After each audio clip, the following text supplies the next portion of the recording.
In 490 BC, there was the Battle of the Marathon between the Persians and the Greeks.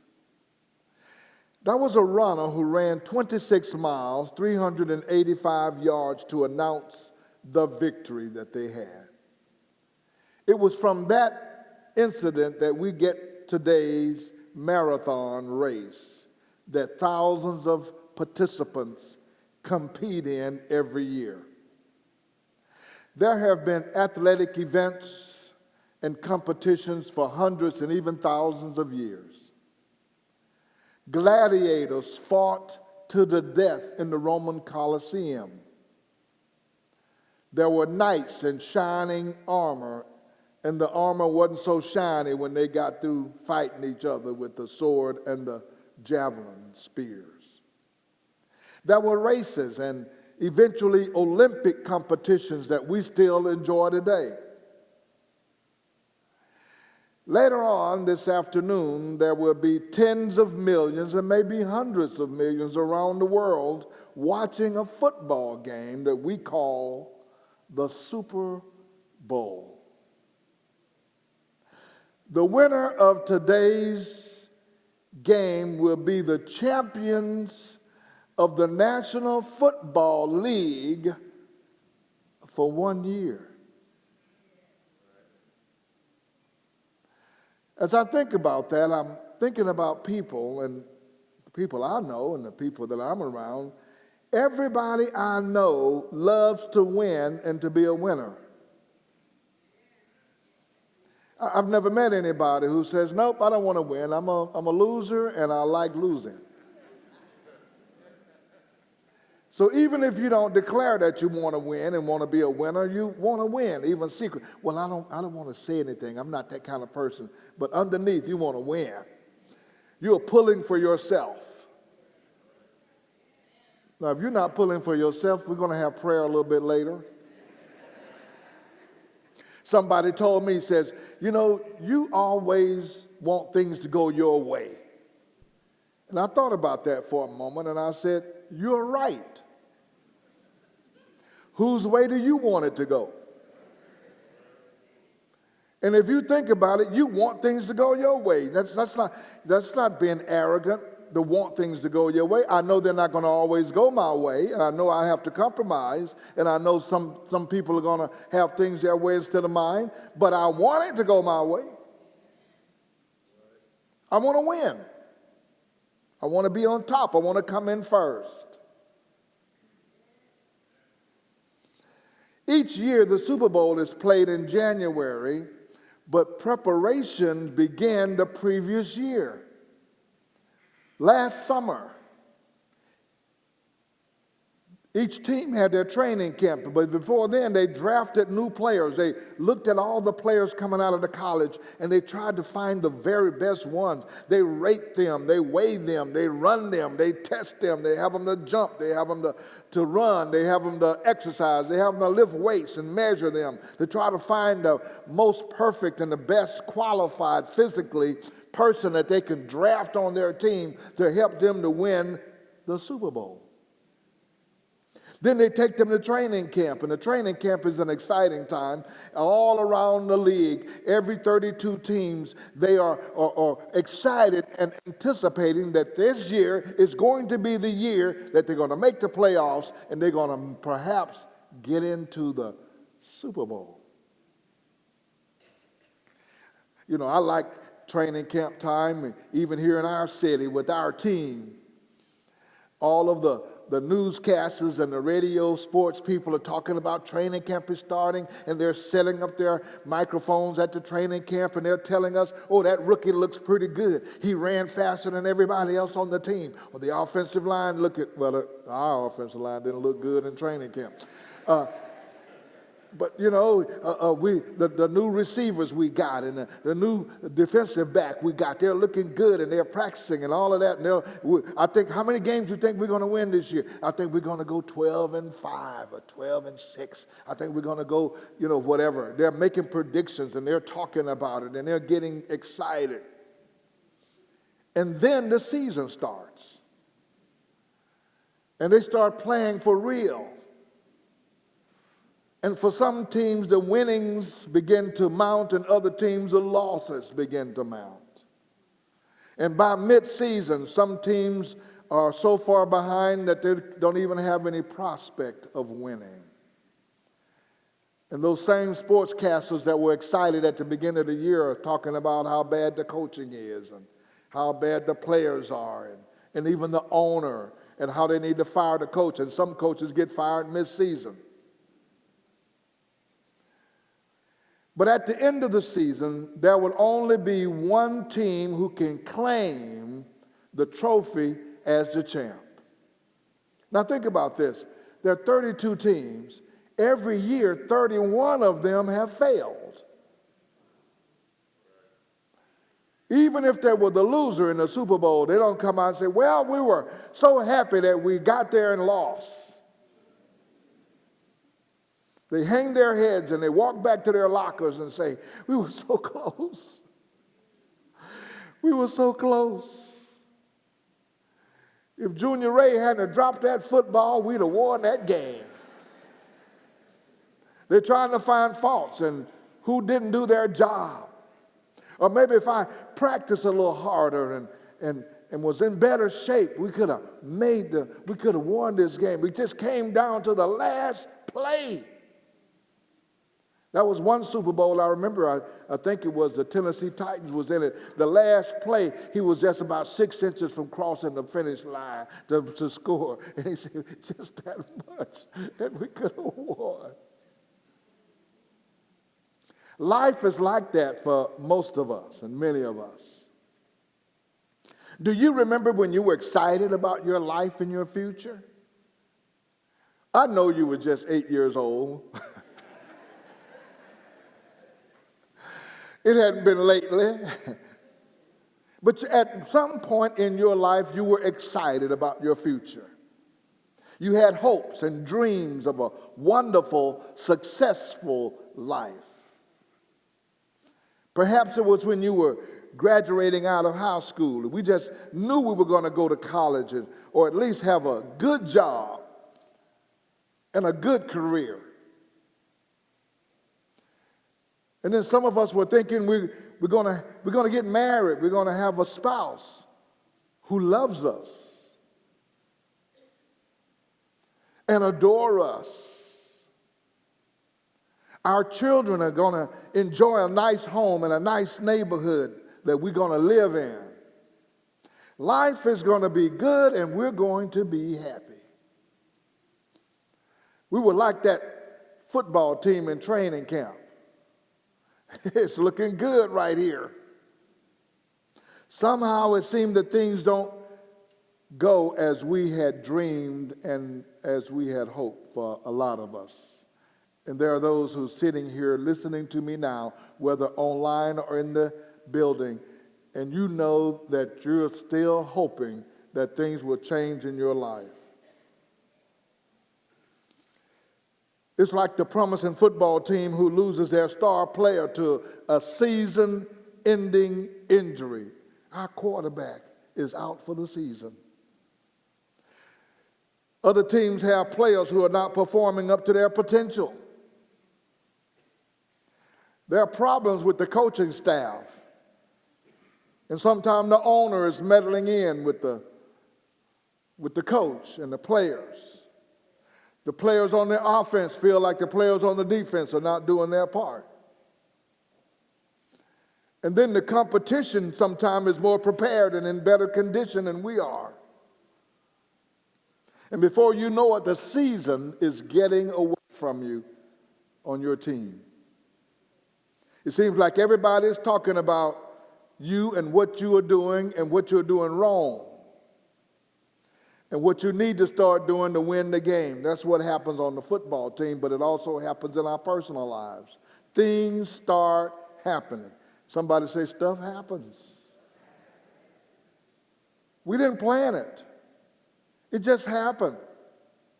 We didn't plan to lose that job. We didn't plan to lose that marriage. We didn't plan to lose a loved one who passed away. We didn't plan these things. These things happen in our lives. But there are people sitting in this church today of different ages and different experiences that feel like your season may be slipping away. For some of you, your hope is already gone.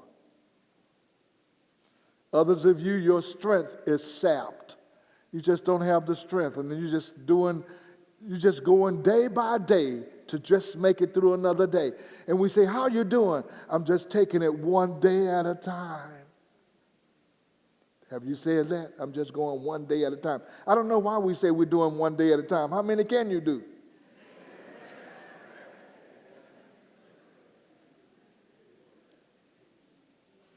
For some of you, your dreams have turned into a nightmare.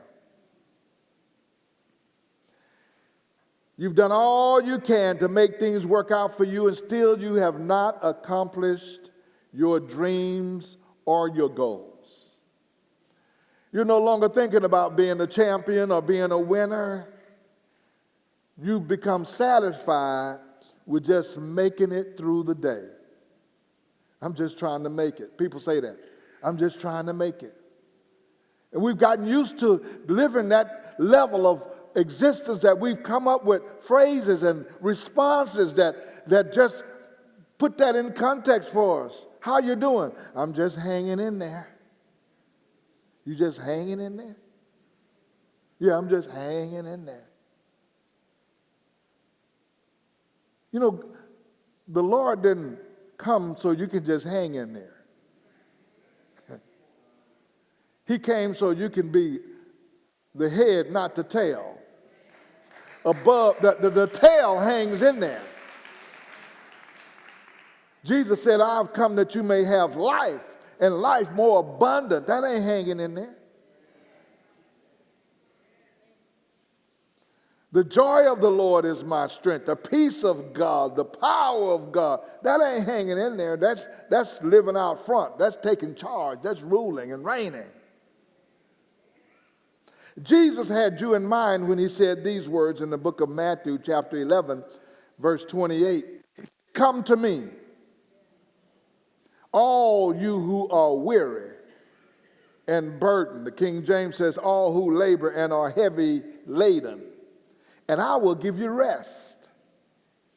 Take my yoke upon you and learn from me, for I am gentle and humble in heart, for you will find rest for your souls.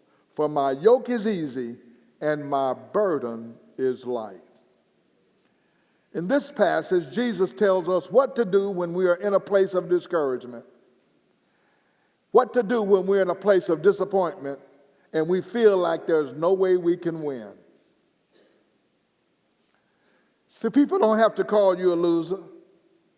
You tell yourself you're a loser. You tell yourself you're no good. You tell yourself that you can't make it. People don't have to tell you that. You're talking to yourself. But here's what Jesus said. The first thing he says in that passage is, come to me. You can stop right there. And I thought, as I was reading that, I said, why would Jesus say, come to me? Notice he didn't say, go to Dr. Phil. He didn't say, go look on TikTok. He didn't say, go to Facebook. He didn't say, go to Oprah. He didn't say, go to no one else. He said, come to me. I'll tell you why he said, come to me. He mentioned it all through the book of John. Here's one thing he said in the book of John, chapter 6, verse 35. You want to come to me. I am the bread of life. He who comes to me will never go hungry. And he who believes in me will never be thirsty. He said, come to me. In John chapter 8, verse 12, he says, I am the light of the world. Whoever follows me will never walk in darkness, but will have the light of life. Come to me. John chapter 10, verse 8, he says, I am the gate. You want to know which way to go? Go through that gate. Whoever enters through me will be saved. He will come in and go out and find pasture. John chapter 10, verse 11, he says, I am the good shepherd. The good shepherd lays down his life for his sheep. I'm going to look out after you. John chapter 11, verse 25, I am the resurrection and the life. And he who believes in me will live, even though he dies. And whoever lives and believes in me will never die. He said, come to me. They can't kill you. You ain't got to worry about losing your life if you come to me.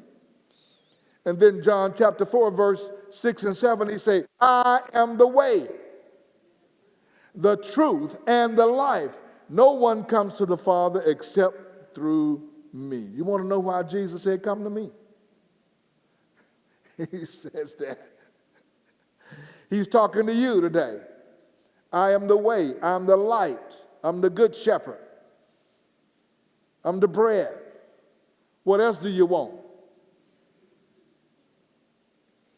If you find yourself weary and burdened, he is talking to you today, wherever you are. Are you at a point where you feel like giving up? He's talking to you today. Are you tired and worn out by the things you're dealing with day after day? He's talking to you today. You're not here by accident. You're here on purpose. God knew you were going to be here, and he knew what I was going to say. So he's talking to you. You've tried all kinds of things to get out of the oppression and the depression. You feel like you can't seem to make any progress. He's talking to you today. He's calling you to come. Has the load got too heavy for you to carry yourself? And some of you have carried heavy loads, you've just stopped in the middle of the road. You ever seen one of these trucks that was loaded down with all kind of stuff and the wheel done came off and he's on the side of the road? That's what some of the people look like. I'm just standing there, don't have no spare tire, and don't know nobody, and don't have no friends. Here I am on the side of the road, loaded down with all this stuff, and can't go forward. See, today more than ever before, we see younger and younger people committing suicide because they're weary and they're loaded down. They have no hope, have no joy, have no direction. They don't know the way to the gate. They don't know the way. They don't know the truth. They don't know the life. They don't know the bread of life. So they just think life has no meaning. Why am I even here doing this? I might as well just take my life. But he's calling you. He said, come to me. And then he said, I'll do this. I will give you rest. Rest means calm and comfort and refreshing. It's the concept of being released from the pressures and the tensions of life. Now, I don't care who you are or where you are, there's always going to be stuff going on around you that can be pressure, that can be a conflict, that can be all kinds of things. The Lord is not promising that you're not going to have those things. What he's promising is that he's going to put you in a position where that's not going to mess you up. It's not going to be too heavy for you. It's not going to be too much pressure for you. It's not going to drive you into depression and oppression and unfruitfulness. He says, I can walk you through that.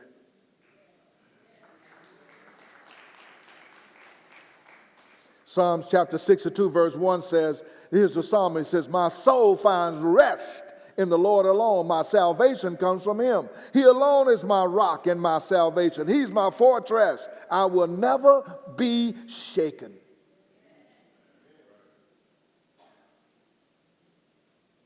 I was sitting in a doctor's office a few weeks ago, and the doctor gave me some news, and I was just sitting there looking at the doctor, and she said, did you hear what I just told you? I said, yes. Well, you don't seem that concerned about it. I said, I ain't.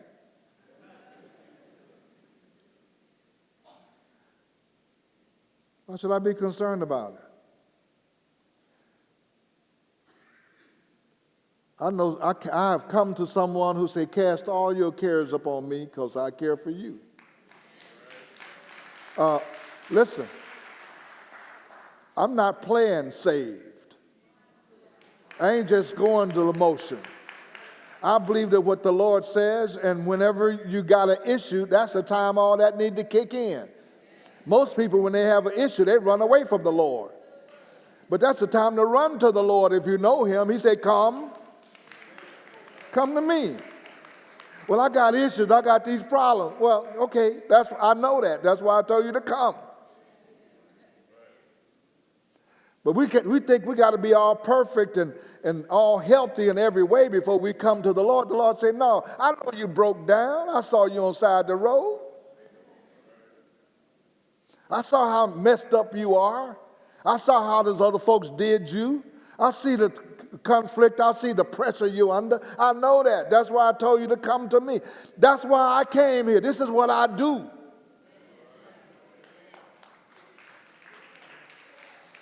He said this in verse 29 of our text. Take my yoke upon you and learn from me. I am gentle and humble in heart, and you will find rest for your soul, for my yoke is easy. A yoke is, you got some country folks in here old enough to have seen an oxen or a cow that has a yoke on him, and then another one is yoked to him. It's a mechanism that combines two together, and one can't move without the other one. Jesus said, get yoked up to me and stay right here by me, and I'll take care of you. And a lot of our issue is that we want the Lord in our life, but we don't want to be yoked up to him because he might not want to go where we want to go. He might not want to do what we want to do. We don't want to see him. We don't want him to see us trying to do our thing. Oh, okay. I ain't going to mess with nobody. We used to sing a song, take the Lord along with you wherever you go. But that was the wrong song. We should have been saying, Lord, I'm going to go with you wherever you go. Because God ain't going to go with you wherever you go if you ain't yoked up with him. Okay. Y'all want to talk some more about football? Who you think going to win today? I can tell you right now who's going to win. You want to write this down? If you're still going to, so those of you who still gamble, you can just call it in right now. I can tell you the one who's going to win, the one that have the most points at the end of the game.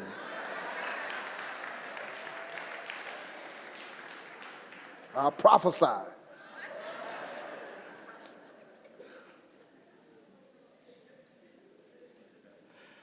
Being yoked to Christ means to rely on him, to give him our burdens, to accept the necessity of walking with him side by side. And he walks with me and he talks with me. The yoke is a service that Christ gives us to do, therefore implies more than his teaching. It's our working along with the Lord. He says, take my yoke, learn of me. I'm gentle and humble. I know how to deal with you. You don't have to be afraid that I'm going to just mess you up. You will find rest for your soul. What is the rest for your soul? That's the confidence that no matter what I'm going through, my God is more than able. No matter what I'm going through, every trial, every sickness, every economic situation, every relational situation, God will walk through with me. That's why the scripture says, in all things give thanks to God, because he says, I got you. He says, so my yoke is easy, my burden is light. When the Super Bowl is in the final quarter and the clock is running, the game is stopped for the last 2 minutes. As we call it a 2-minute warning. When that 2-minute warning comes at the end of the game, the teams go on a different alert in their mind and in their activity. Because when the time runs out, there's nothing else that can be done to change the outcome. So wherever you are right now in these last 2 minutes, you better try to get it together because time is about to run out.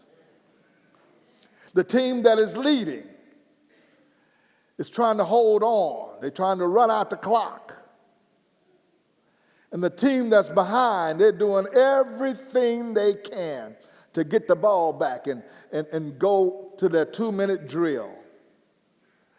They're not wasting any plays. They're not saving anybody for another game. Every able-bodied person on the bench, we're going to throw you in if you can help us win. If we got a trick play we think that's going to help us, we're going to try that trick play.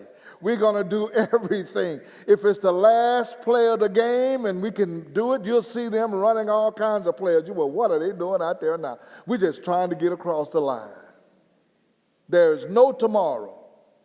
There's no saving something else for a later time. You pour out everything you have to win. The loser go home with his head hung down, and the winner goes to a joyous celebration. That's the way it is in life, except for those of us who come to Jesus. All of us can win. When you come to Jesus, there are only winners. There are no losers. And the Apostle Paul came to his 2-minute warning in his life, and all of us are going to come to, well, no, we may not get a 2-minute warning.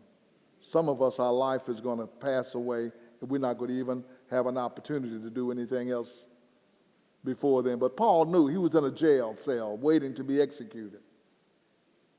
He said this in the book of 2 Timothy, verse 4, because he had his 2-minute warning. He says, "For I am ready to be poured out like a drink offering, and the time has come for my departure."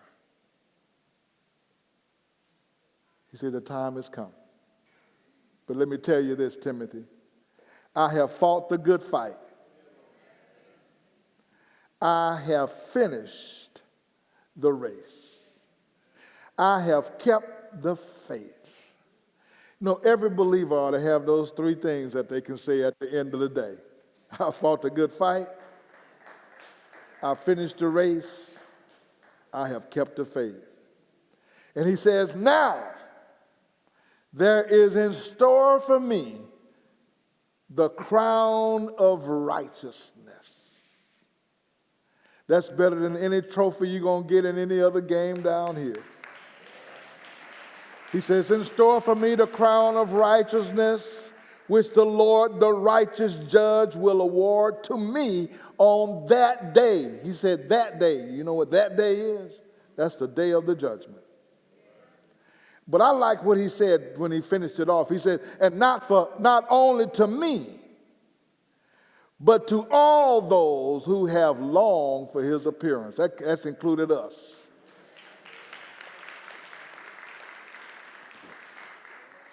Jesus Christ came so every one of us can win.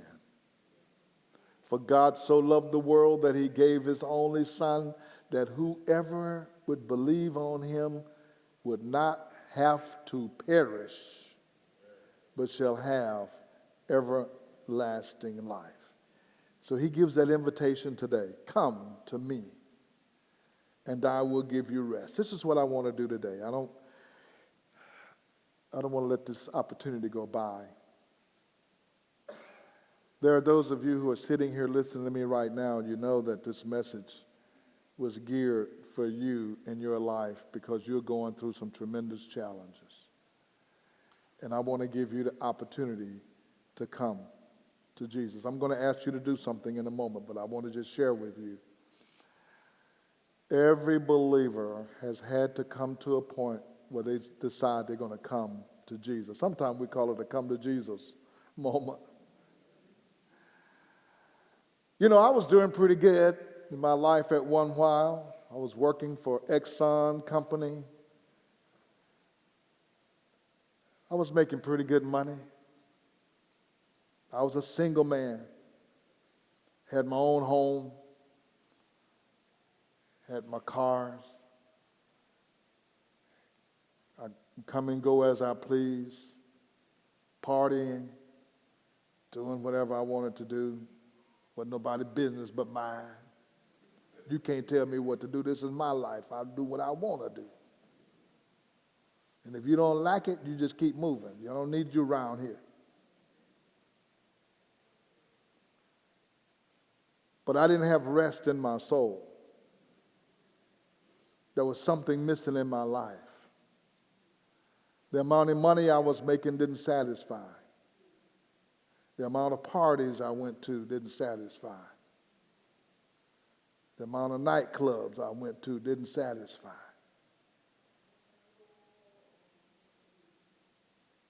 All the friends I was hanging out with didn't satisfy.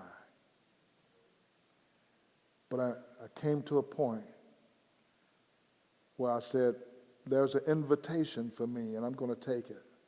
That invitation was to come to Jesus. And I was sitting in my office.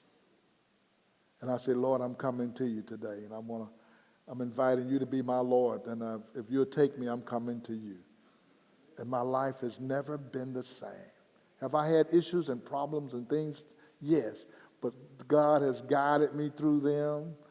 And but I tell you what, I haven't been depressed and oppressed. I haven't felt like my life didn't have any meaning. I know I got meaning, I got purpose. And every day I can wake up and say, this is the day the Lord has made. I will rejoice and I will be glad in it.